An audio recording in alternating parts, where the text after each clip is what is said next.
Bien-aimés, il y a ce qu'on appelle des exercices, que ce soit sur le plan physique, que ce soit sur le plan spirituel et même sur le plan émotionnel, mental. Nous ne pouvons pas, physiquement parlant, être en bonne santé si nous n'avons pas une bonne hygiène de vie. Si nous mangeons tout et n'importe quoi, nous dormons très tard, très peu, nous avons un rythme de vie trop affairé, trop accéléré, ben, nous sommes exposés à plusieurs choses négatives, à plusieurs choses destructives. Et donc, il est important pour notre santé d'entretenir notre corps et de pouvoir effectivement avoir une très bonne hygiène de vie. De la même manière que nous avons un corps physique, vous devez savoir que nous avons également un corps spirituel. Nous avons également un corps émotionnel, un corps mental. Et quand on parle d'exercice, ce n'est pas seulement sur le plan physique. L'apôtre Paul le dit, il dit l'exercice physique est utile à peu de choses, mais il est quand même utile. Donc, il veut dire qu'il y a l'exercice physique, mais il y a également l'exercice spirituel. Et l'exercice aussi émotionnel, mental. Les gens qui sont forts physiquement, ce sont ceux qui font les exercices physiques. La musculation, par exemple, ils font du sport, ils s'entretiennent bien, etc. Et tout, ils s'alimentent très bien, ils mangent bien, ils sont forts physiquement. Il en est de même sur le plan spirituel. Parce qu'il n'y a rien de ce qui est physique, qui est visible, qui n'existe sans une correspondance spirituelle. En réalité, ce qui est visible aujourd'hui tire son origine des choses invisibles. Donc, ce qui est visible n'est rien même comparé à ce qui est invisible. Parce que la véritable réalité des choses se trouve sur le plan spirituel, sur le plan invisible. Ce que nous voyons sur le plan visible n'est que l'ombre des choses invisibles. Alléluia. Et ce, dans tous les domaines de la vie. On parlera alors du parallélisme des lois. Il y a un parallèle de tout ce que nous voyons sur le plan visible, une correspondance avec ce qui existe sur le plan invisible. Donc, si je suis bien exercé sur le plan physique et que j'ai une bonne hygiène de vie sur le plan physique, automatiquement, je serai en bonne santé. J'aurai une très bonne santé et je vivrai assez longtemps. Il y a beaucoup de maladies aujourd'hui, physiquement parlant, qui sont d'origine purement liées à notre alimentation, liées à notre hygiène de vie, liées à notre manque d'exercice physique. Des fois, tu sens une lourdeur, une fatigue, tu te dis, le diable m'attaque. Les démons sont en train de m'oppresser. Parfois, non. Les sorciers sont à la porte de ma maison. Parfois, non. Tu vas commencer à corabacher, tu vas commencer à chasser les démons. Enfin, corabacher, c'est un verbe spirituel. Ne le cherchez pas dans le dictionnaire. Il n'existe pas dans le dictionnaire, la rousse, non. N'importe quoi. Il faut apprendre à vous préserver. Ne chassez pas de démons là où il n'y a pas de démons. N'attaquez pas les sorciers là où il n'y a pas de sorciers. Hein? Il faut savoir cibler, il faut savoir combattre de façon précise, de façon à préserver vos forces et vos énergies pour les choses utiles et les choses prioritaires pour votre vie et pour le royaume. Amen, amen. Donc, ce n'est pas parce que tu ressens une fatigue, etc., que tu vas dire, ça y est, forcément, c'est un démon. Et tu vas commencer à veiller toute la nuit et te fatiguer davantage pour rien. Commencer à chasser, corabacher, etc.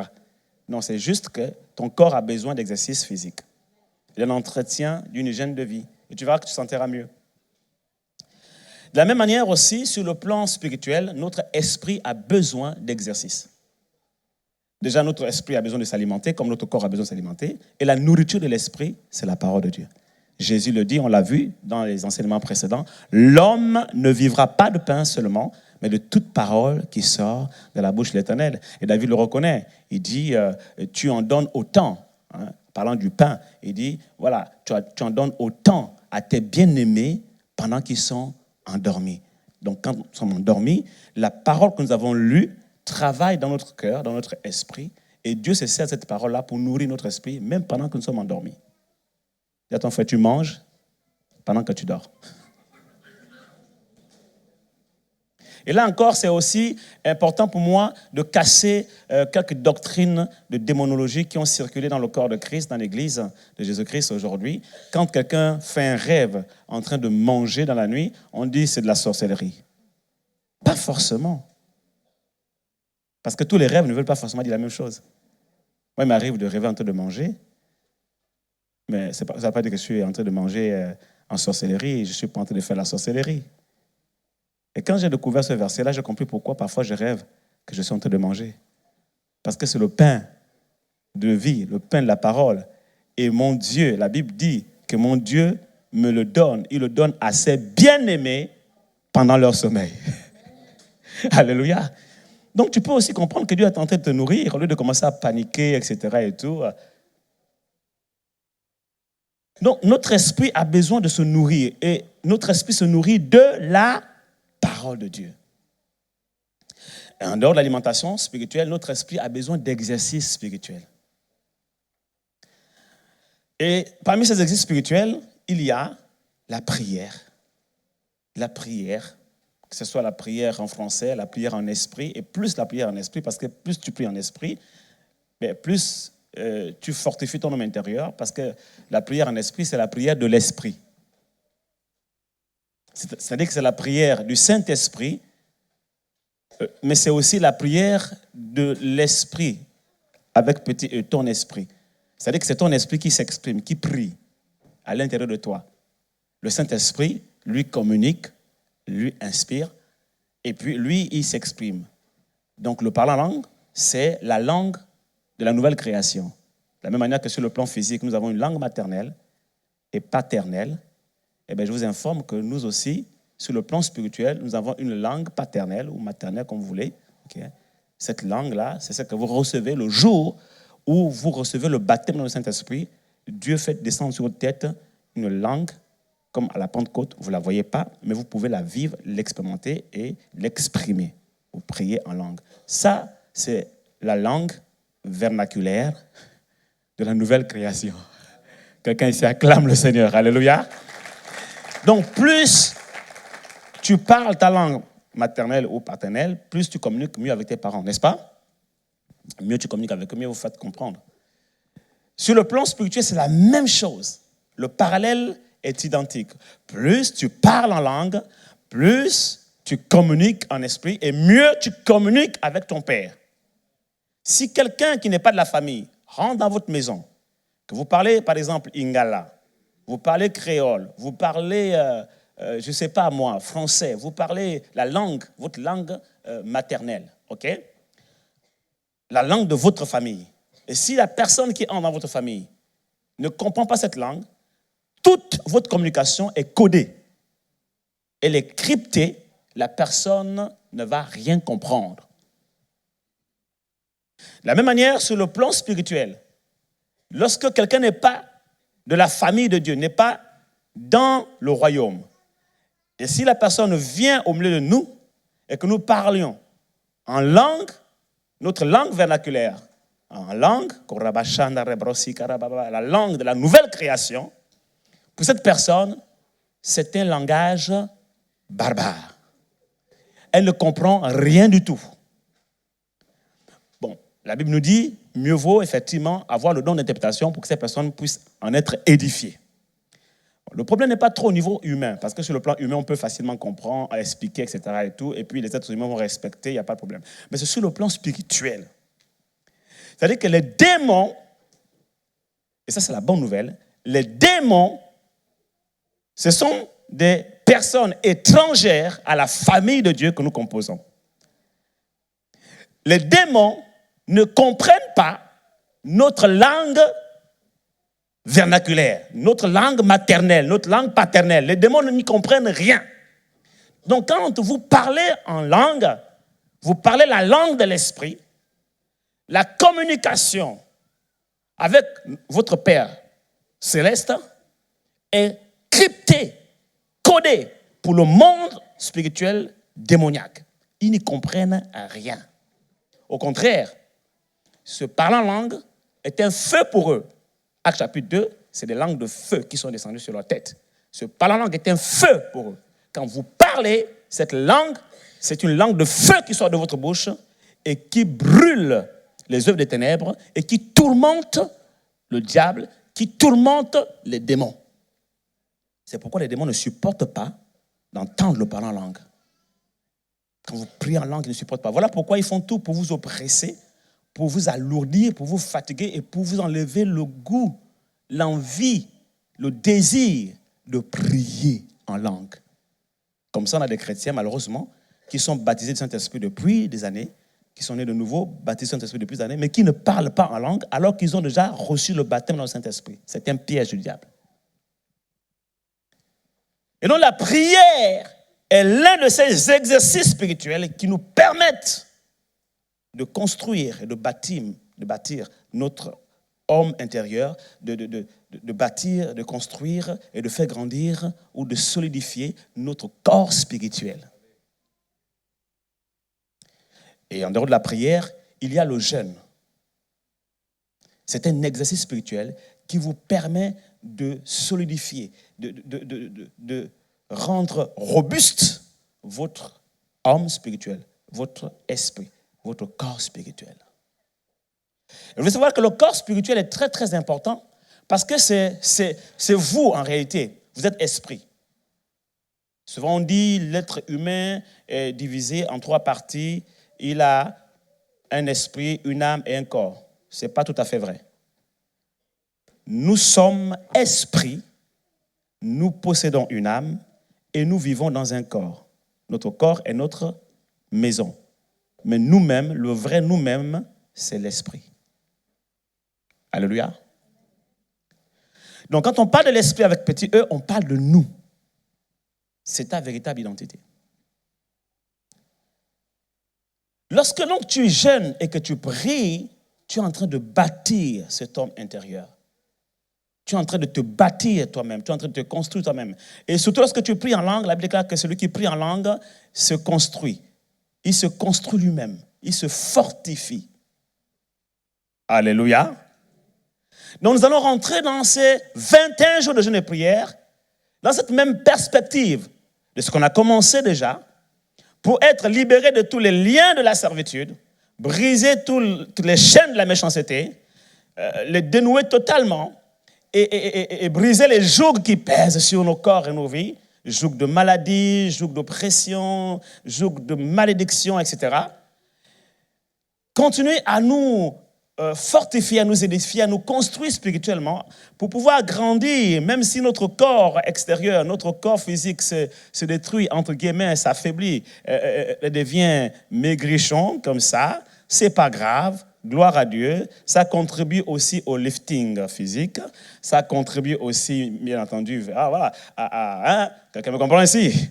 Voilà, c'est très bien, ça permet de brûler les graisses, de brûler les toxines. Comme ça, tout ça, ça s'en va aussi en même temps. Et puis, on retrouve un corps slim. Hein? C'est bien. Hein? Je crois qu'il y a beaucoup de sœurs en Christ, mariées, même fiancées, qui viendront me dire merci. Pasteur, vraiment, merci pour ces 21 jours de jeûne et prière. Il y a beaucoup de frères aussi qui viendront me dire merci parce que ça va changer beaucoup de choses, même au niveau physique, dans leur couple. On acclame le Seigneur. Amen, amen.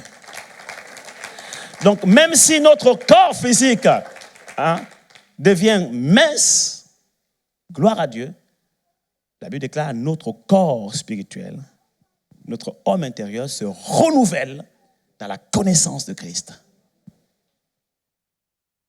Et c'est important, pourquoi? Parce que tu es esprit, tu vis dans un corps et tu as une âme.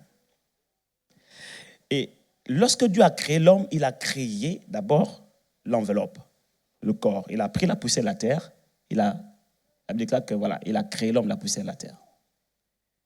Et puis, l'homme était formé, donc le corps était formé, l'être humain était formé, son corps était formé. Alors, je vous pose une question. Quand vous avez un corps dépourvu d'esprit, sans esprit, juste le corps, vous le posez là, est-ce qu'il peut tenir? Est-ce qu'il peut tenir debout? C'est comme ça qu'était l'homme au départ, lorsqu'il a été formé de la poussière de la terre. C'était juste le corps. Donc, quand Dieu prenait le corps, je suis en train de faire vivre les textes.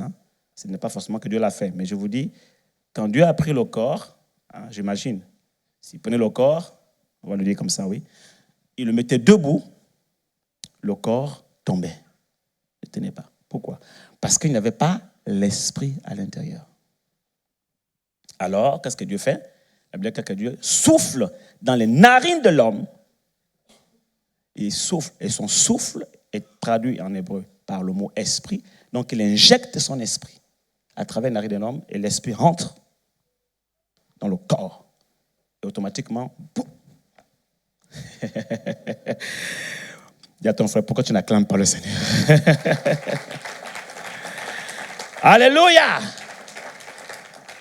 Et ce qui est extraordinaire, c'est que non seulement l'être humain se tient debout sur ses pieds, alléluia, mais la Bible déclare qu'il s'est produit un miracle créatif, un autre miracle créatif, parce que le corps a été formé, mais l'esprit a été créé, n'est-ce pas?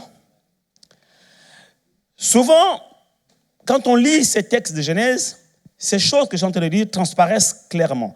Mais il y a un aspect qui ne transparaît pas clairement, et cet aspect-là est très important, c'est qu'en ce moment même, il y a eu, en dehors de ces miracles de formation et de création, formation du corps et création de l'esprit, un autre miracle créatif. C'est le résultat de la rencontre entre le corps formé de la poussière de la terre et l'esprit descendu d'en haut.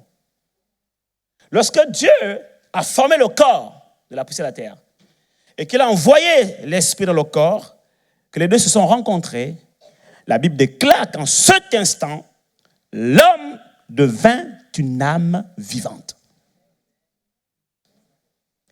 Donc, il y a eu un autre miracle créatif. C'est celui de l'âme. L'âme fut créée. L'âme est le résultat de la rencontre entre le corps humain et l'esprit de Dieu. Et la Bible déclare que le premier Adam était une âme vivante, mais le second Adam est un esprit vivifiant. Lorsque donc Dieu crée le premier Adam, je l'ai dit tout à l'heure, il devint une âme vivante. La Bible déclare que l'âme qui pêche est celle qui mourra. En effet, le premier Adam a péché et son âme est morte. Elle n'était plus vivante.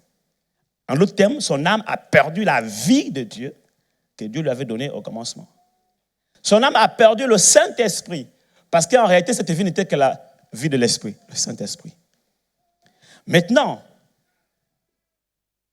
le corps de l'être humain à cette époque-là, après la chute, était exactement, ou est devenu exactement identique à un corps dépourvu d'esprit qui ne peut pas tenir sur ses deux pieds, comme je l'ai illustré tout à l'heure.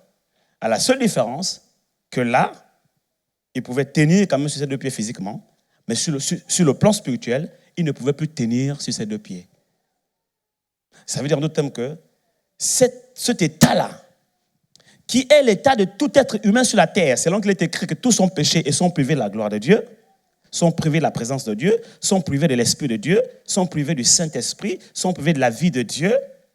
Cet état-là, qui est commun à tous les communs de mortels, est ce qui explique aujourd'hui pourquoi l'être humain ne peut pas tenir devant les situations difficiles de la vie, ne peut pas tenir debout devant l'adversité, devant l'oppression, devant la maladie, devant les attaques démoniaques, devant toute forme de choses mauvaises qui nous accablent sur la terre. L'homme est impuissant face à toutes ces choses sur la terre. Pourquoi? Parce qu'il a perdu l'Esprit de Dieu, l'Esprit de vie, la présence de Dieu, la gloire de Dieu qui était en lui le jour où il a été créé dans le jardin d'Éden. Tant que l'être humain, le premier Adam, était tel que Dieu l'avait créé, son âme était vivante, donc son âme ne connaissait pas la honte, la peur, la tristesse, l'angoisse, le stress, la flemme, et tout ce que vous voulez en fait. C'était un langage étrange pour l'âme. D'ailleurs, ça ne pouvait même pas lui monter à la pensée. Les mauvaises pensées, elle ne connaissait pas ces choses, l'âme. L'âme était une âme vivante, remplie de la vie de Dieu. Elle ne connaissait que la joie, la paix, la gaieté, le bonheur, dans un jardin de délices, qui était simplement, en fait, un prolongement du royaume des cieux sur la terre. Mais dès que l'homme a péché, l'homme a perdu cette dimension et l'homme est devenu un être humain en proie à toutes ces choses que je viens de citer, la peur, la crainte, etc. Et le péché est rentré. C'est pour cela qu'aujourd'hui, l'homme ne peut rien faire sur la terre face à la maladie. Il ne peut rien faire sur la terre face au péché. Il ne peut rien faire sur la terre. Il est impuissant face aux démons. Il est impuissant face au diable. Il est impuissant face aux sorciers. Pourquoi? Parce qu'il a perdu la gloire de Dieu. Il a perdu la présence de Dieu. Il a perdu la vie de Dieu. Il a perdu l'esprit de Dieu. Mais gloire soit rendue à Dieu, parce qu'après que l'homme ait péché, quand Dieu arrive, Dieu nous annonce un plan de salut. Il dit à la femme, parce que tu as péché, eh bien, à partir de maintenant, j'augmenterai les douleurs de ta grossesse. Soit dit au passage, hein, la femme, Dieu avait déjà prévu qu'elle accouche avec des douleurs. Donc, le fait d'accoucher avec des douleurs n'est pas un signe de malédiction. Okay? Parce qu'il dit, j'augmenterai les douleurs de ta grossesse, de tes grossesses. On n'augmente pas quelque chose qui n'existe pas. Hein? On est bien d'accord. Pareil pour l'homme. Hein? Il dit maintenant, tu mangeras la sueur de ton front, etc. Ça veut dire qu'en fait, au départ, l'homme devait forcément travailler puisqu'il a créé l'homme pour qu'il cultive la terre.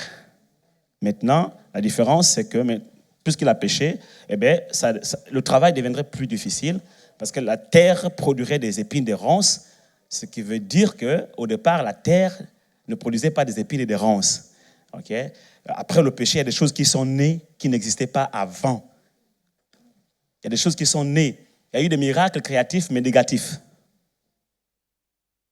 C'est-à-dire que la rencontre de la nature créée par Dieu avec le péché a donné naissance à des choses qui n'existaient pas avant, telles que les épines, les ronces, okay, les moustiques, et tout insecte, tout insecte nuisible, et tout ça là. Non, c'est vrai. Hein? Ce n'était pas. Quand vous lisez Genèse chapitre 1, vous n'allez pas voir au 5e jour Dieu créait les moustiques. Hein? Ou les cafards, ou quelqu'un ici acclame le Seigneur, alléluia. Ou les abeilles. Hein? Ou encore, je ne sais pas moi, les guêpes. Hein? Les guêpes de taille. Donc il y a des choses comme ça qui sont nées du fait de la présence du péché qui a corrompu la nature. Et au niveau de l'homme, il y a des choses comme ça qui sont nées, comme par exemple les mauvais sentiments, les sentiments négatifs, qui ont malheureusement aujourd'hui tissé une toile d'araignée dans votre carte mentale, dans votre être émotionnel et qui gangrène beaucoup de personnes. Hein, dans toutes les journées que nous traversons, on est en proie à ces choses-là. Mais ça n'existait pas avant. Alléluia. C'est la conséquence du péché. Déjà même quand Dieu arrive, hein, il appelle Adam. Adam, il dit, je me suis caché parce que j'ai eu honte, parce que j'ai eu peur. Mais il dit, mais où est-ce que tu as pris ce langage? Ça n'existait pas avant. Donc voici l'état de l'être humain aujourd'hui. C'est peut-être ton état ce matin.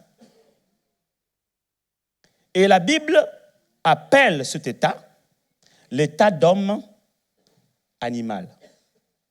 OK? Vous allez venir avec moi, s'il vous plaît. Parce que je parle de beaucoup de choses, mais ce sont des textes que j'ai prévus. Il faut quand même qu'on les lise ensemble.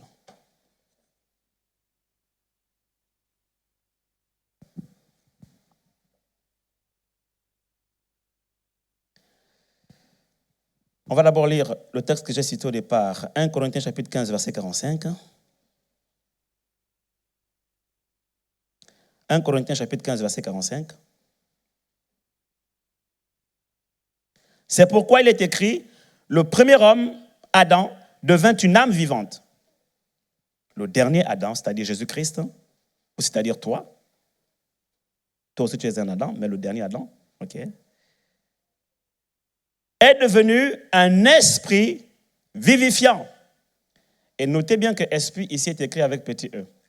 Quand vous voyez esprit avec petit e, ça veut dire c'est l'esprit de l'homme, c'est nous, l'être humain. Et quand vous voyez esprit avec grand E, sachez que c'est le Saint-Esprit, l'Esprit de Dieu. Donc la Bible veut dire que le premier homme, Adam, a été une âme vivante. Maintenant, nous aujourd'hui, dernier Adam, nous sommes esprits vivifiants. Esprit portant la vie de Dieu. Venez avec moi dans le livre de 1 Corinthiens chapitre 2, au verset 12. Vous prendrez 1 Corinthiens chapitre 2, verset 12. Vous prendrez également 1 Corinthiens chapitre 3, verset 3. Je vais vous révéler qu'il existe 3 types d'hommes. 1 Corinthiens chapitre 2, verset 12. Or, nous n'avons pas reçu l'esprit du monde, mais l'esprit qui vient de Dieu, afin que nous connaissions les choses que Dieu nous a données par sa grâce. Vous comprenez ici que nous ne pouvons pas connaître les choses de Dieu si ce n'est par l'Esprit de Dieu. Et nous en parlons non avec des discours qu'enseigne la sagesse humaine, mais avec ceux qu'enseigne l'Esprit de Dieu, donc le Saint-Esprit. Voyez-vous, c'est avec grand E. Employant un langage spirituel pour les choses spirituelles. Et je passe au passage, bien entendu, en tant qu'être humain, quand on parle de choses naturelles, nous employons un langage naturel. Soit dit au passage, quand tu pries en esprit, tu emploies un langage spirituel. Et tu agis comme un être spirituel. Mais quand tu pries en langue maternelle, langue humaine, tu opères dans la dimension humaine. Si tu veux opérer dans la dimension surnaturelle, apprends à prier en esprit, avec ton esprit, par le Saint-Esprit. Apprends à utiliser un langage spirituel, okay, qui soit codé pour le diable, pour ses démons, qui soit crypté pour que la communication ne soit pas accessible et que les projets de ta vie restent entre Dieu et toi, entre le ciel et toi, entre le monde du royaume de Dieu et toi, et que le diable soit étranger, les démons soient étrangers à toutes ces choses qui te concernent. OK? Parce que quand ils sont au courant, ils peuvent anticiper, ils peuvent commencer à agir pour te créer des problèmes. Donc Dieu nous a donné vraiment un moyen de communication très, très crypté et très, très secret, confidentiel. Voilà. Ici, on parle de l'homme spirituel. D'accord? Voilà, lui, il comprend les choses de Dieu. Mais l'homme animal, notez ça, l'homme animal ne reçoit pas les choses de l'Esprit de Dieu, car elles sont une folie pour lui et il ne peut les connaître parce que c'est spirituellement qu'on en juge. Donc, vous comprenez ici qu'il y a une différence entre l'homme spirituel et l'homme naturel dans certaines versions et animal dans d'autres. Le verset 15 dit, l'homme spirituel au contraire juge de tout et il n'est lui-même jugé par personne. L'homme spirituel et l'homme naturel. Et il y a un troisième type d'homme. Il est dans 1 Corinthiens chapitre 3, verset 3. Parce que vous êtes encore charnels, en effet, puisqu'il y a parmi vous de la jalousie, des disputes, n'êtes-vous pas charnels et ne marchez-vous pas selon l'homme. Ici, on ne parle plus de l'homme animal, celui qui n'a pas l'Esprit de Dieu. On ne parle plus de l'homme spirituel, celui qui juge de tout. On parle d'un autre homme qui est entre les deux, que la Bible appelle homme charnel. Lui, il est réellement né de nouveau, il est enfant de Dieu, sauf qu'il est resté encore dans les choses de la chair. Et il agit encore de façon charnelle. Donc, d'un côté, il est un homme spirituel nouvellement né, mais de l'autre côté, il a gardé les choses de l'homme naturel. Donc, du coup, on a ici quelqu'un, comme quelqu'un d'hybride, je ne sais pas comment on peut appeler ça, voilà. L'apôtre Jean dit, si tu n'es ni chaud ni froid, voilà, ça veut dire qu'il est voilà, ni chaud ni froid. Et cet état est dangereux. Pourquoi? Mais parce que la Bible déclare que si tu n'es ni chaud ni froid, je te vomirai de ma bouche, dit l'Éternel des armées. Et malheureusement, aujourd'hui, l'Église, pas l'Église ici, mais l'Église corps de Christ, est composée à 90% de chrétiens hommes charnels, hommes avec un grand H. Et c'est là, d'où l'importance de tout ce programme que nous sommes en train de mettre en route par l'inspiration du Saint-Esprit, d'un ensemble d'exercices spirituels et de nourriture spirituelle, ayant pour but de nourrir cet homme spirituel nouvellement né là, afin qu'il grandisse, qu'il se débarrasse de tout ce qui est de l'homme naturel animal, La Bible déclare dans 1 Corinthiens chapitre 13 que lorsque j'étais enfant, je parlais comme un enfant, je raisonnais comme un enfant, je faisais des choses comme un enfant. C'est normal, c'est la vie de l'enfant. Maintenant que je suis devenu grand, j'ai fait disparaître ce qui était de l'enfant. Ça veut dire que je peux devenir grand et ne pas faire disparaître ce qui est de l'enfant.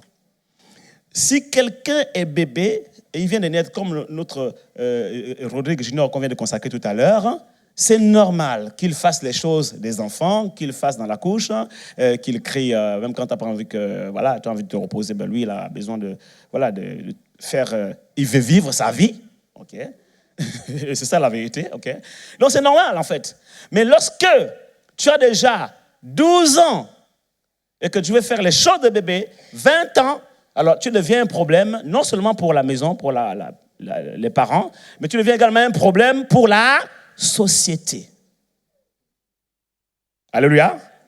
Le parallèle est le même en ce qui concerne les choses spirituelles. Si tu es nouvellement né et que tu es un chrétien charnel, c'est normal. Tu es un bébé, c'est normal. Tu dois apprendre à grandir, tu dois te nourrir du lait spirituel, tu n'es pas encore aux choses solides.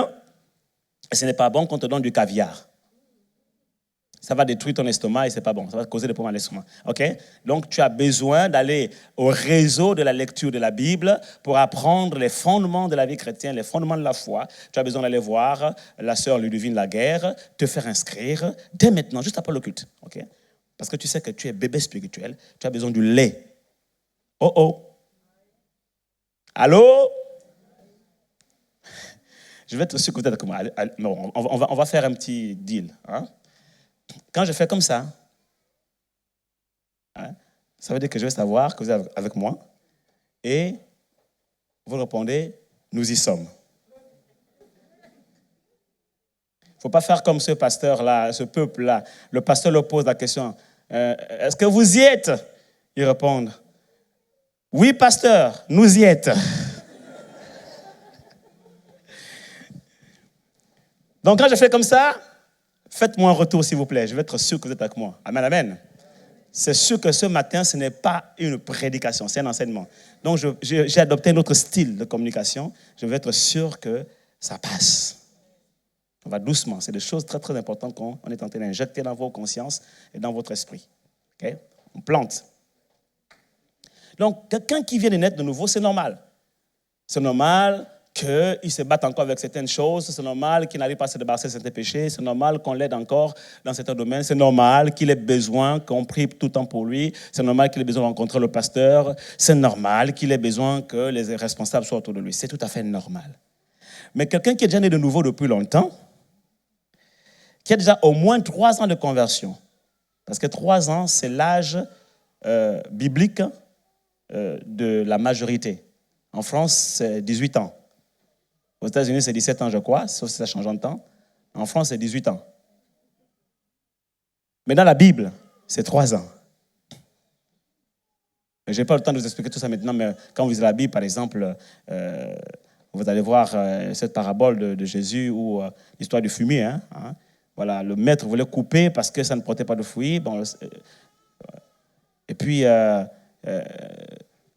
comment dire, l'intercesseur a plaidé pour dire laisse-moi encore labourer autour, laisse-moi encore 1 année. Ça faisait quand même 2 ans que ça existait. Donc, laisse encore 1 année. Non, ça faisait 3 ans.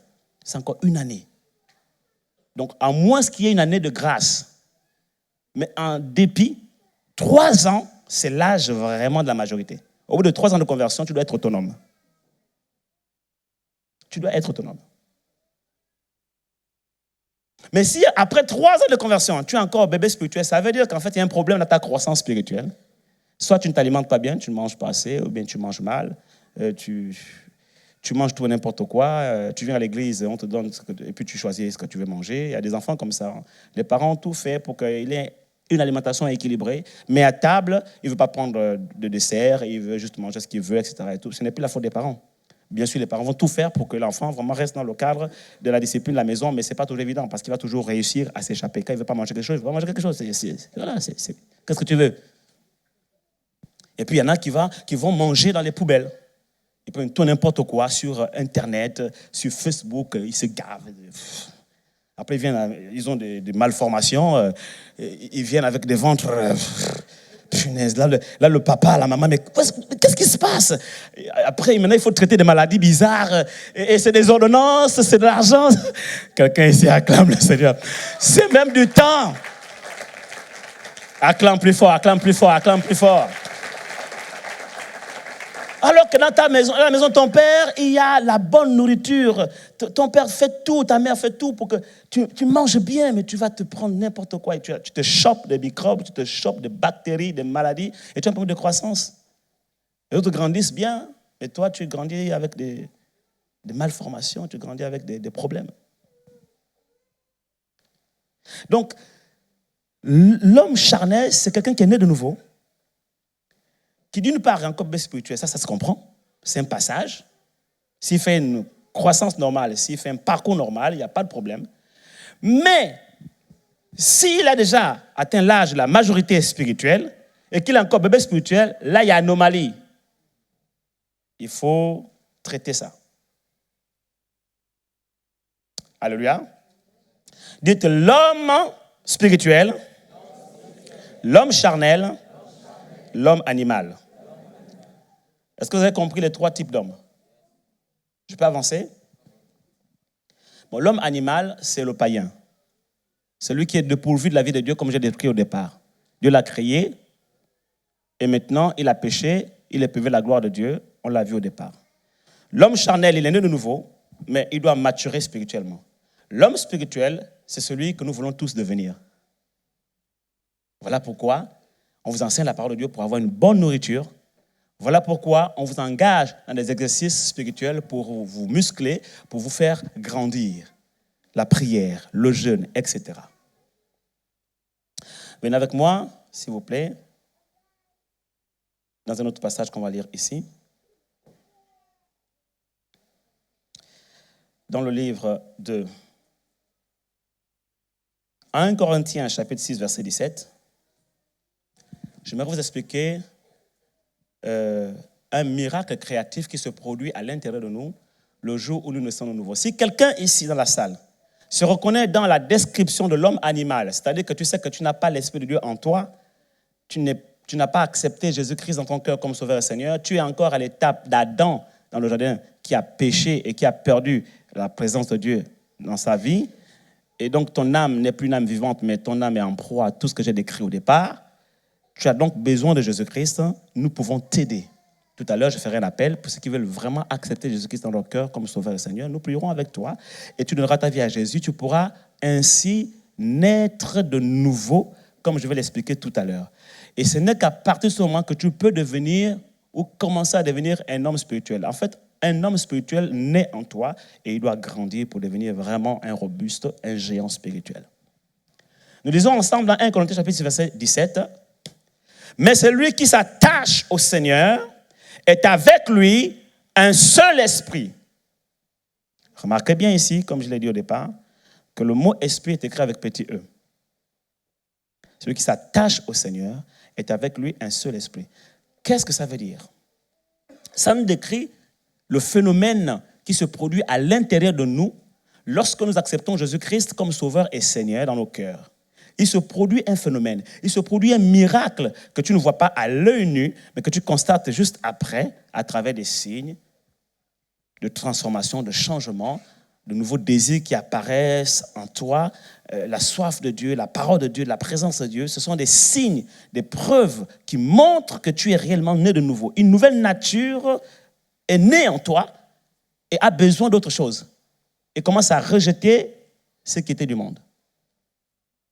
C'est un miracle que seul Dieu peut produire parce que ce n'est ni par la volonté de la chair ni du sang, mais c'est par la volonté de Dieu et le pouvoir de Dieu seul qu'un tel miracle peut se créer à l'intérieur de l'être humain. Qu'est-ce qui se passe en réalité? Je vais vous illustrer ça de façon simple. Je vais appeler le frère ici. Tu peux venir, frère? Bien. Grégory, s'il te plaît, tu peux venir? Bien. Alors, donc lui, c'est Adam, le premier Adam. Il a perdu la vie de Dieu. Maintenant, son esprit spirituellement est mort. Il est un homme animal. naturel. Maintenant, il rencontre le Seigneur. Il entend parler de Jésus.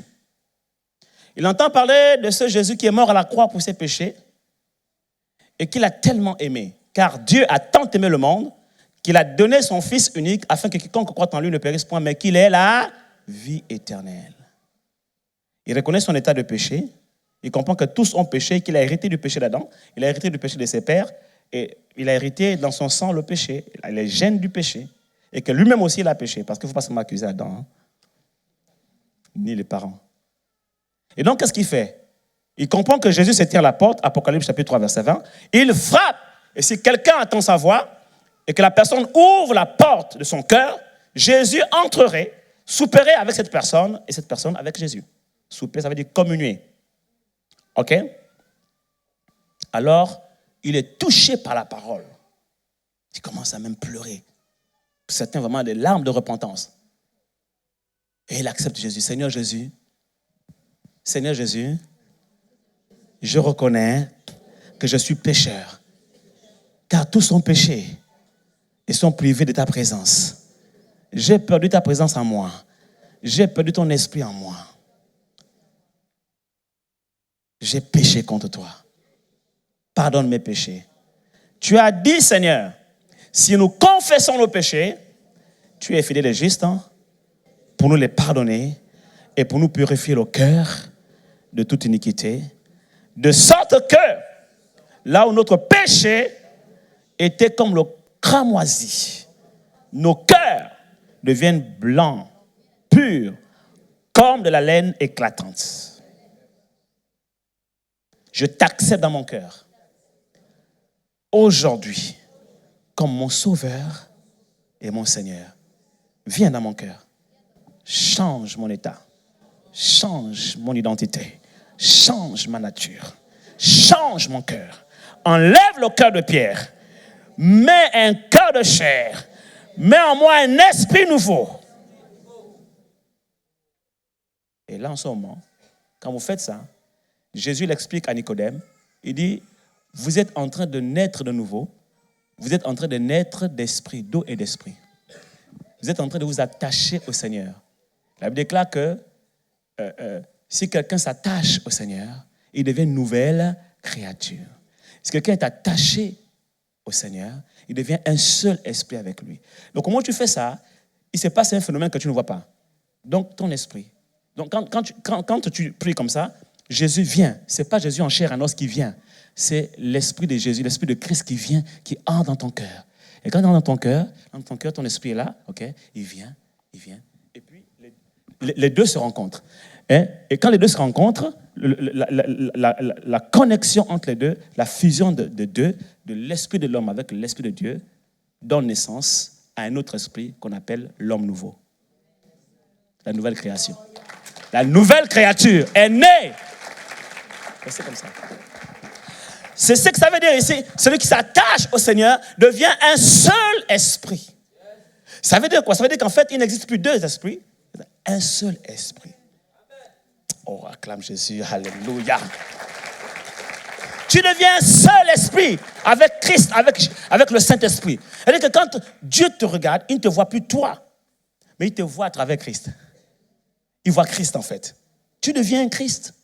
C'est pourquoi à Antioche, quand ils ont vu les disciples de Christ, ils les ont appelés chrétiens, petit Christ. Parce qu'ils voyaient Christ en eux. Et l'apôtre Paul dit, ce n'est plus moi qui vis en ce moment, j'ai disparu, mais c'est Christ qui vit en moi. Quelqu'un ici acclame. Un petit détail, sauf que ce Christ-là n'est pas écrit avec un grand E, ce esprit n'est pas avec... Pourquoi? Mais parce que c'est une nouvelle création. C'est-à-dire que c'est une nouvelle espèce humaine qui vient de naître, portant la nature de Christ. Aïe, aïe, aïe, quelqu'un me comprend ici? Tu es né de nouveau, tu es un nouvel esprit, une nouvelle créature, une nouvelle création, un nouveau type d'homme, un nouveau Christ. Un dernier Adam. Un autre Adam est né. Un fils de Dieu. Voyez-vous? Quand la Bible déclare que Jésus-Christ était le Fils unique venu du Père, ça C'était à l'époque, avant que toi, tu ne sois né de nouveau. Avant que Jésus n'aille à la croix. Mais depuis que Jésus est allé à la croix, alléluia, Jésus-Christ n'est plus le seul fils unique du Père. Parce que toi aussi, tu es devenu fils du Père. Quelqu'un ici acclame le Seigneur, alléluia.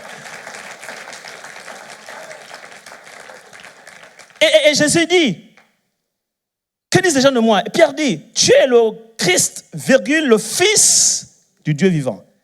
C'est-à-dire que quand il dit tu es le Christ, il explique ce que ça veut dire le Christ. Voilà pourquoi on met la virgule juste après. Tu es le Christ, virgule, le Fils du Dieu vivant. Ça veut dire que Fils de Dieu que tu es là signifie Christ. Oh. Acclame plus fort le Seigneur, acclame plus fort. Alléluia. Donc, quand tu deviens un seul esprit avec lui, ça veut dire que tu deviens un Christ. Mais un Christ qui s'écrit avec un petit E, parce que tu es un être humain.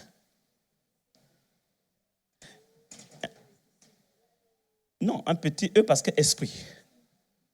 Avec petit E, esprit. Un seul esprit avec lui. Cet esprit-là, c'est une nouvelle création, une nouvelle créature. Elle n'a jamais existé auparavant. C'est pourquoi la Bible déclare que le premier Adam était une âme vivante, mais le dernier Adam est un esprit vivifiant. Aïe, aïe, aïe, aïe, aïe, aïe, aïe, aïe, aïe. Un esprit vivifiant, c'est toi. Tu es un esprit vivifiant. Tu es un esprit vivant, portant la vie de Dieu en toi. Tu n'es pas n'importe qui. Tu es un fils de Dieu. Tu es une fille de Dieu. Tu es un Christ, un nouvel type d'homme, une nouvelle créature, une nouvelle création. Tu n'es plus n'importe qui. Tu n'es pas quelqu'un qui est né hier. Tu es quelqu'un qui est né de nouveau. Quelqu'un ici acclame le Seigneur. Alléluia.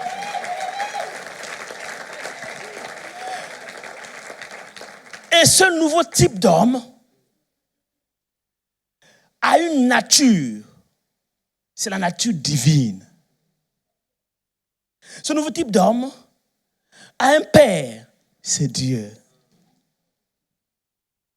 Ce nouveau type d'homme a été engendré par des entrailles, comme une femme engendre un enfant, engendré par les entrailles du Saint-Esprit.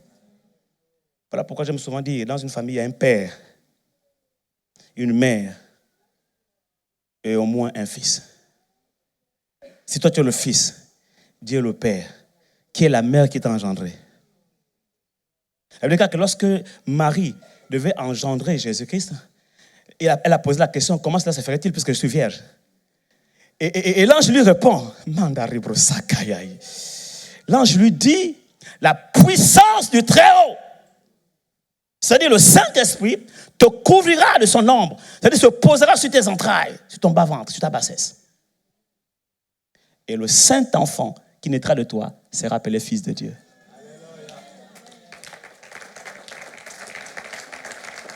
Ça veut dire que ce n'est pas Marie qui a en réalité engendré le Christ. Parce qu'elle ne le pouvait pas humainement. Lorsque le Saint-Esprit est venu sur elle, alors en ce moment, un Saint-Enfant est né d'elle. En d'autres termes, c'est le Saint-Esprit qui a engendré le Christ à travers les entrailles de Marie. Ça veut dire que lorsque l'enfant était dans le ventre de Marie, l'enfant n'était pas en réalité dans le ventre de Marie en contact avec la chair de Marie. Il n'y avait aucun contact entre l'enfant Jésus, entre Christ en elle et Marie, humainement parlant. Il n'y avait aucun contact. Le Christ était enveloppé dans la puissance du Très-Haut. Comme dans une poche, comme un enfant dans une poche. Quelqu'un me comprend ici? Donc, en d'autres termes, c'est le Saint-Esprit qui a conçu Jésus avec le Père. C'est le Saint-Esprit qui a porté Jésus pendant les 9 mois de grossesse dans le ventre de Marie. C'est le Saint-Esprit qui a ensuite engendré le Saint-Enfant, le Christ. C'est pourquoi Jésus dit à Nicodème, ce qui est né d'eau et d'esprit, ce qui est né de la chair est chair, ce qui est né de l'esprit est esprit. La nouvelle naissance, c'est une affaire d'esprit. Quand on est de nouveau, on est de l'esprit. Et le Saint-Enfant est né, engendré par le Saint-Esprit. Ça veut dire que Marie, en réalité, n'était qu'une mère porteuse.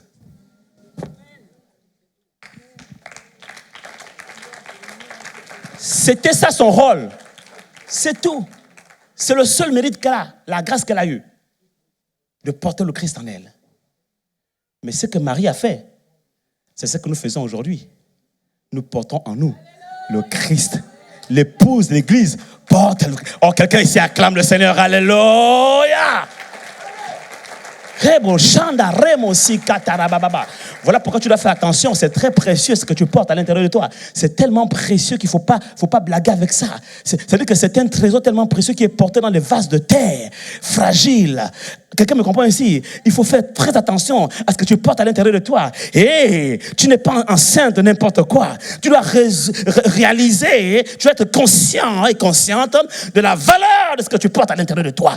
Le Christ qui est en toi, qui est formé en toi et qui doit encore être formé en toi. Ce Christ-là, jusqu'à ce qu'il soit révélé, manifesté à travers toi. Quelqu'un ici acclame Jésus. Ah, Shaboresi Katamaya Sakataremo Yabasekaya. Et ce Christ-là est un esprit vivant. Lui ne connaît pas la dépression, ne connaît pas l'angoisse, ne connaît pas la tristesse. Lui, sa nature, c'est la paix, la joie, la justice par le Saint-Esprit. Ce nouvel homme-là, il aime manger, il n'aime manger que la nourriture du jardin d'Éden, c'est-à-dire le fruit de l'arbre de vie et toute semence portant la vie. Le fruit de l'arbre de vie, là, c'est quoi? C'est le Saint-Esprit, la parole. Et toute semence portant la vie, c'est toute activité spirituelle qui lui communique la vie, qui véhicule en lui la vie, en fait. Donc, il se nourrit de la présence de Dieu, il se nourrit de la parole de Dieu. Il aime venir à la maison de Dieu. Il aime servir Dieu. Il est plein de zèle. Il aime prier. Il aime jeûner. Toute semence portant la vie. Dans le jardin, il mange. Il ne se nourrit pas de n'importe quoi sur Internet. Quelqu'un me comprend ici? Il sait, la Bible dit que l'homme spirituel, là, il discerne, il juge de tout. Il sait discerner ce qui est bon, ce qui est mauvais, ce qui est bon, agréable et parfait. Lui là, l'homme spirituel, là, il ne cherche que les choses de Dieu. Pour parler simple. Il n'aime que les choses de Dieu. Quand quelque chose qui n'est pas de Dieu vient à lui, il y a un rejet. Ses pensées sont les pensées de Christ. Les sentiments de Christ en lui. Il ne connaît pas. Et lui là, c'est l'homme spirituel. Et il tient le corps. Mais tant qu'il est encore bébé, il aura du mal à tenir ton corps. Ton corps sera. Mais quand il est fort, il tient ton corps comme ça.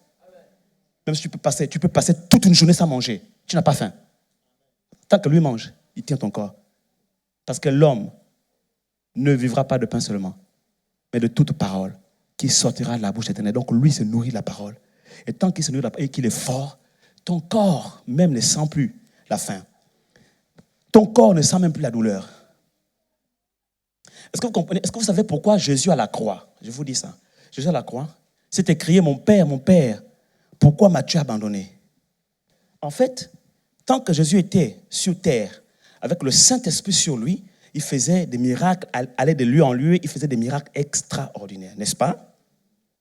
Maintenant, quand il s'agissait d'aller à la croix, d'ailleurs, c'est la raison pour laquelle, en ce moment, tant qu'il avait le Saint-Esprit sur lui, on ne pouvait pas encore le tuer. On ne peut pas le tuer. Et je vais dire à quelqu'un ici, tant que le Saint-Esprit est sur toi, personne ne peut te tuer. J'ai une bonne nouvelle pour toi. Le démon n'a jamais tué personne. En Christ, bien sûr. Donc, reste tranquille. Dors en paix. Mais maintenant, quand Jésus va à la croix, et là, il est cloué, en ce moment, le Saint-Esprit le quitte. Pourquoi? Parce qu'il fallait qu'il reste homme et qu'il endure la souffrance en tant qu'être humain. Sinon, ce serait trop facile. Ce serait comme une femme qui accouche sous péridurale. C'est trop facile. Non, mais c'est trop facile. Avec tout le respect que je vous dois. Alléluia. Donc, tant que l'onction était sur Jésus, il était comme sous péridurale. Mais pour qu'il sente la douleur, il fallait que le Saint-Esprit le quitte, que l'onction le quitte. La capacité surnaturelle s'en aille. Il est resté homme. Et là, il a senti la douleur, la souffrance. Mon père, et quand il dit Eli, lama, la bastani, en fait, il a senti l'Esprit du Père le quitter. Il est resté homme. Mais tant que cet esprit est sur nous, la Bible déclare que le même esprit qui est sur nous là, le Saint-Esprit qui est en nous là, donnera aussi la vie à nos corps mortels. Tant qu'il est en toi, cet esprit-là, il tient ton corps. Il le tient debout dans la maladie. Il le tient ferme, inébranlable au sein de l'épreuve. Il le tient ferme, courageux. Il durcit ton front en face de tes adversaires. Devant l'adversité, tu as la tête haute. Tu prends de la hauteur. Devant les critiques, devant les calomnies, devant la honte, devant la nullité, rien ne te séparera de l'amour de Jésus-Christ manifesté à la croix en ta faveur et pour toi. Oui, c'est ta vie, c'est ta nature. Tu marches la tête haute. Tu marches la tête haute parce que tu sais que tu es au-dessus de toutes ces choses, au-dessus de toute domination, de toute autorité, de tout nom et de tout ce qui peut se nommer non seulement dans le siècle présent, mais également dans le siècle à venir. Il a tout mis sous tes pieds et il a donné pour chef suprême à ses fils, à son église, la plénitude de celui qui remplit tout en tous. Tu marches sur les serpents, tu marches sur les scorpions, tu marches sur toute la puissance de l'ennemi et rien ne pourra te nuire, rien ne pourra te nuire. Tu parleras, le ciel s'ouvrira, tu parleras, les circonstances se plieront devant toi et en ta faveur. Tu parleras à la nature, elle obéira, le pouvoir, l'autorité, la domination qui t'a été donnée depuis la création, dans le jardin t'est conféré à nouveau. Tu reprends le pouvoir et le ciel et la terre obéissent au son de ta voix. De sorte que tout ce que tu lieras sur la terre sera lié dans les cieux. Ce que tu délieras sur la terre sera délié dans les cieux. Quelqu'un ici acclame le Seigneur plus fort. Alléluia. La maladie tombe devant toi au nom de Jésus.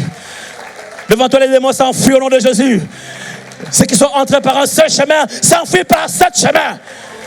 Quand l'ennemi vient vers toi, contre toi, comme un fleuve, l'Esprit de l'Éternel le mettra en fuite.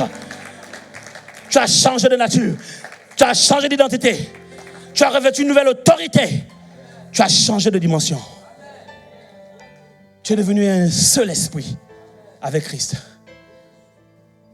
Tout ce que Christ a fait sur la terre, tu le fais. Tu es capable de le faire. Et tu seras capable de le faire. Car tu viens de naître, ce n'est qu'une question de temps. Il y a des choses, quand un enfant naît, qui se manifestent à la naissance. Il y en a d'autres qui se manifestent à la préadolescence. Il y en a d'autres qui se manifestent à l'adolescence. Il y en a d'autres qui se manifestent à la jeunesse. Et d'autres se manifestent à la vieillesse. Le parallèle est identique sur le plan spirituel. Quand tu viens de naître de nouveau, tu es déjà un enfant de Dieu. Tu es né de nouveau. Tu es un esprit nouveau. Tu es une nouvelle créature, une nouvelle création. Tu es le nouvel homme en Christ. Tu es un fils de Dieu, un Christ. Donc tu es appelé à faire tout ce qu'un Christ peut faire. Ce n'est qu'une question de temps. Quand un enfant vient de naître, parfois il n'a pas encore assez de cheveux. Ce n'est qu'une question de temps. Le temps viendra où les cheveux vont pousser. Et la Bible déclare que lorsque les cheveux de Samson ont poussé, alléluia, Samson a terrassé tous les Philistins en quelques secondes. Laisse simplement que tes cheveux poussent. Oh, je dis laisse simplement que tes cheveux poussent. Laisse que tu grandisses. Continue de maturer, de grandir. Alors que tu grandis, alors que tu te matures spirituellement, alors que tu prends de la taille et du poids spirituellement, ton autorité aussi grandit. Ton autorité aussi prend de la force et tu deviens robuste, un géant spirituel. Alors ce que tu ne pouvais pas faire lorsque tu étais bébé, tu seras capable de le faire maintenant alors que tu es fort. Laisse que tes cheveux poussent. Laisse que tes dents poussent. Tu commenceras à manger du caviar, de la nourriture solide. Pour l'instant, prends le lait, il n'y a pas de problème. Pour l'instant, tu ne peux pas encore soulever certaines situations, certaines difficultés. Ce n'est qu'une question de temps. Alléluia. Je dis que ce n'est qu'une question de temps. Le temps arrive où tu pourras maintenant soulever des 50 kilos, des 100 kilos de problèmes, des charges quotidiennes, de la vie quotidienne. Des charges, des factures, tu soulèves. Alléluia. Les huissiers viennent, tu rigoles. Tu dis ça, c'est rien. Alléluia. Quelqu'un me comprend ici? Parce que tu as pris du muscle, tu as pris de la taille, tu as pris de la corpulence, tu as pris de la hauteur, tu as pris du poids spirituel, tu as pris de la force et tu peux soulever quel que soit le type de poids. C'est pour cela qu'il faut que tu apprennes à jeûner et à prier, que tu grandisses dans ton jeûne. Peut-être que lorsqu'on a fait la première phase de 21 jours de jeûne et prière, tu as eu du mal à jeûner. Tu as pris un jeûne facile pour toi. Mais dans cette deuxième phase, essaie de changer un petit peu de niveau. Va un peu plus loin. Si tu as fait un jeûne, par exemple, fruits et légumes, cette fois-ci, essaye un peu un jeûne partiel. Tu ne manges pas, mais tu bois de l'eau. Essaye de prendre un peu plus. Quelqu'un me comprend ici? Laisse que ta chevelure pousse. Quand tes cheveux vont pousser, il y a même des poutres. Tu attrapes comme ça, tu descends, tu renverses, tu fais écrouler un gratte-ciel en quelques secondes. C'est pourquoi il est écrit l'esprit de l'homme, la nouvelle création que tu es, avec petit E là, revêtu de la nature divine. Cet esprit-là te soutient dans la maladie, te tient debout. Le véritable problème aujourd'hui, pourquoi les chrétiens sont vacillants, sont ballottés, sont faibles devant les difficultés, c'est parce que leur esprit, l'homme intérieur est faible. C'est ça la cause principale. Et la solution, le remède, c'est le nourrir. Nourrir la bonne nourriture, de la bonne parole. Nourris-le. Nourris-le. Et puis exerce ses mains au combat, ses doigts à la bataille. Fais-lui faire de la musculation. Amène-le en salle de gym. C'est ici la salle de gym. Pas besoin d'aller payer là-bas. Non. C'est ici. Quelqu'un ici acclame le Seigneur. Alléluia. Amène-le ici. C'est gratuit. Tu peux prendre un abonnement illimité. Il n'y a pas de hors forfait ici. Si tu veux, on te donne même les clés de l'église. Tu viens veiller tu pries. Il n'y a pas de problème. Mais exerce-toi. Muscle-toi. Afin qu'il devienne fort et capable de soulever les poids de la vie, les difficultés, les charges de la vie. Parce que lui, dès qu'il est fort, ton corps spirituel est fort, ton corps moral et mental aussi est fort. Un homme fort spirituellement est fort, non seulement physiquement aussi, parce que l'Esprit de Dieu donne la vie à son esprit et à son corps, mais il est aussi fort moralement, émotionnellement et mentalement. C'est le genre de personne, c'est-à-dire que pour que quelque chose le touche, il en faut vraiment beaucoup. Pour que quelque chose la batte, il en faut vraiment beaucoup. Pour que quelque chose le déstabilise, il en faut vraiment beaucoup. Quelqu'un peut comprendre ici?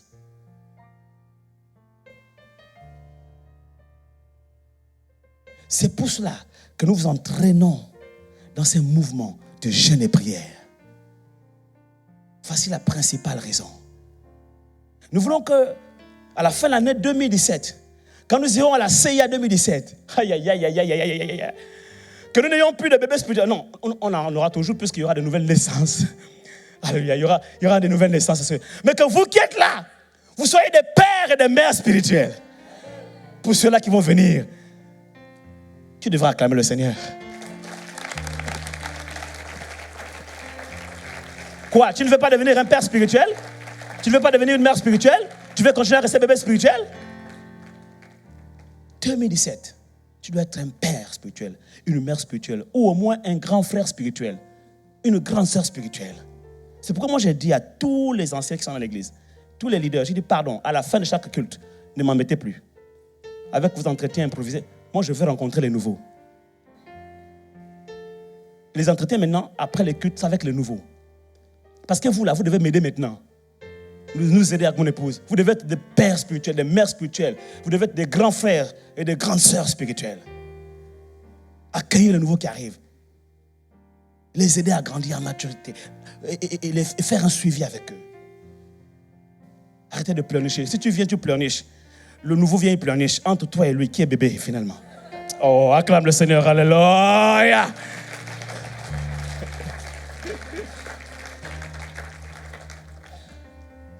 Thank you, Lord. Levons-nous un instant. Thank you, Lord. Merci à vous deux. Élève ta voix et rends grâce à Dieu pour ce message. Si tu as compris quelque chose, si tu as reçu quelque chose, ouvre ta bouche. Dis merci à Dieu pour ce que tu as reçu.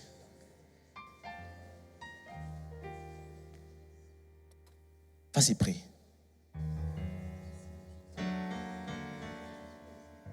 Prie comme un homme spirituel.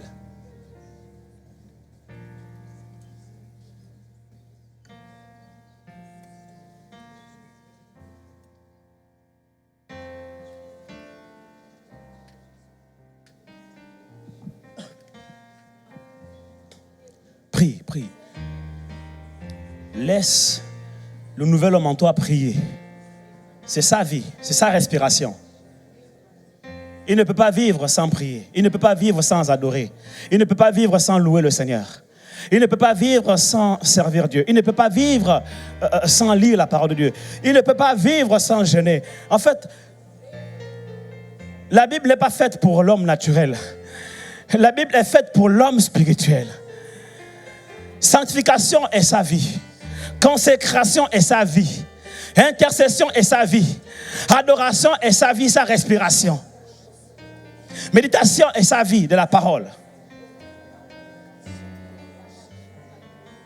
Élève ta voix et prie.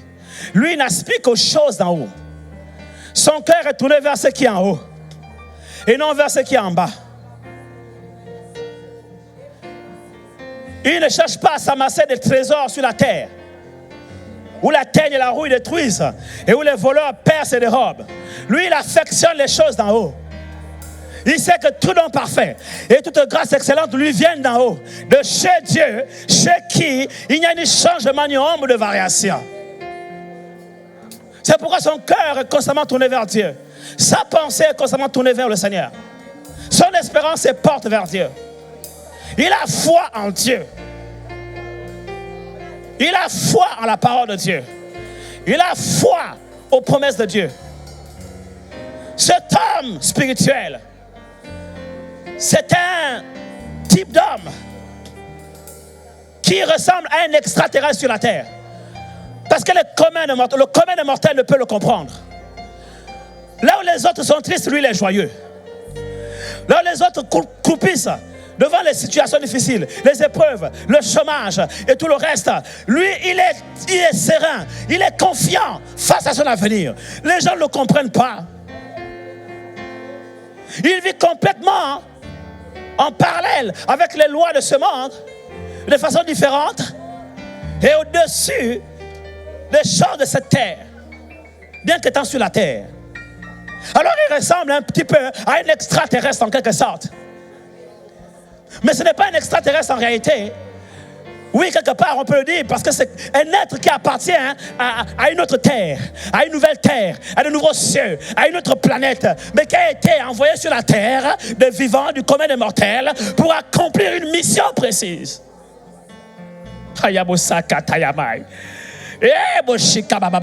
Il s'agit de toi.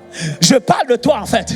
Je parle de toi. Tu me dis, pasteur, c'est pas possible. Comment ça? C'est moi ça? Oui. Mais regarde ma réalité. Ta réalité n'est pas la vérité. Ne te regarde pas sur la réalité de l'homme naturel ou charnel. Regarde-toi sur la réalité, la vérité de ce que tu es. L'homme spirituel qui vient de naître, qui est en train de grandir et qui va devenir ce type d'homme auquel Dieu l'appelle. Et que Dieu va utiliser comme apôtre, comme prophète, comme évangéliste, comme pasteur, comme docteur, parce qu'il aurait été un disciple accompli. Alors il pourra accomplir maintenant les œuvres du ministère que Dieu a préparées d'avance pour lui afin qu'il les pratique sur la terre. Car c'est pour cela qu'il a été créé. Il s'agit de toi. Je parle de toi. Je parle de toi, de ton identité, de ton autorité. Je parle de toi, de ce que tu es, de ce que tu es en train de devenir et de ce que tu deviendras demain, sans traîner les pas, sans perdre du temps. Et ce que tu es aujourd'hui, certes, n'a pas encore été manifesté, mais je prophétise que 2017 sera l'année de la manifestation de ce que tu es. Alléluia. Sera l'année de la manifestation de ce que tu es et que l'on ne voit pas encore aujourd'hui. 2017 va être une année de transformation, une année de maturation, une année de réalisation. Une année de révélation. La révélation des fils de Dieu.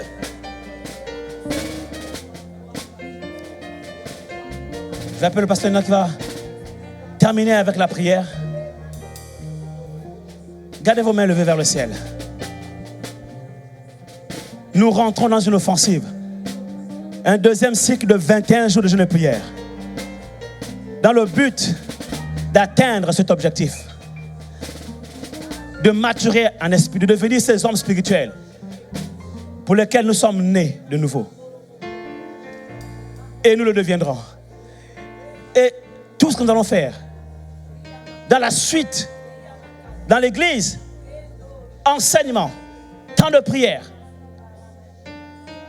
offensive de jeûne, toutes ces choses auront pour but de vous amener à cette dimension. Alors ne manquez aucune occasion. Ne manquez pas vos séances en salle de gym. Venez tous les mardis aux églises des maisons. On vous présentera les responsables tout à l'heure. Venez tous les vendredis ici au grand rassemblement de prière. Venez. Thank you, Lord. Thank you, Lord. Et votre vie ne sera plus jamais la même. Elle ne sera plus jamais la même. Pasteur Nina.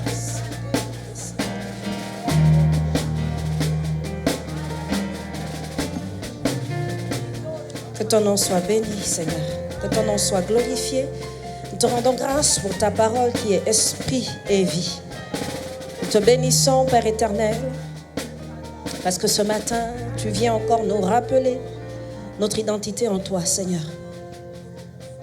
Nous sommes un avec toi. Nous sommes un même esprit. Alors donne-nous de laisser le Saint-Esprit conduire nos vies. Donne-nous de laisser le Saint-Esprit nous amener à marcher selon lui, Seigneur. Donne-nous de grandir à la mesure de la stature parfaite de Christ, être transformés par le renouvellement de notre intelligence. Seigneur, sortir de l'état d'enfant et d'arriver à la stature de fils, des hommes faits, des hommes capables, Seigneur, des hommes matures. Seigneur, nous te rendons grâce pour cette parole. Seigneur, donne-nous de la méditer cette semaine. Donne-nous, Père, alors que nous rentrons dans ce jeûne de 21 jours. Seigneur, donne-nous, Père éternel, de fonder ce jeûne sur cette parole que tu nous donnes ce matin. Que ton nom soit sanctifié, que ton nom soit glorifié au milieu de nous, Père éternel. Donne-nous de laisser ce qui est de l'enfant. Seigneur, donne-nous de grandir. Donne-nous de nous séparer du péché. Donne-nous, Seigneur, de nous attacher réellement à toi. Que ton nom soit sanctifié au milieu de nous. Que ton nom soit élevé, Père. Que ta gloire soit pour toi ce matin, pour ce que tu fais encore au milieu de nous. Seigneur, donne-nous vraiment de reconnaître ton nom à travers ta parole et de nous amener, Seigneur, oh Dieu, à vivre, à marcher dans la crainte de ton nom. De t'honorer, Seigneur, oh Dieu, dans notre façon de marcher. Que ton nom soit béni ce matin. Dans le nom de Jésus. Amen. Amen.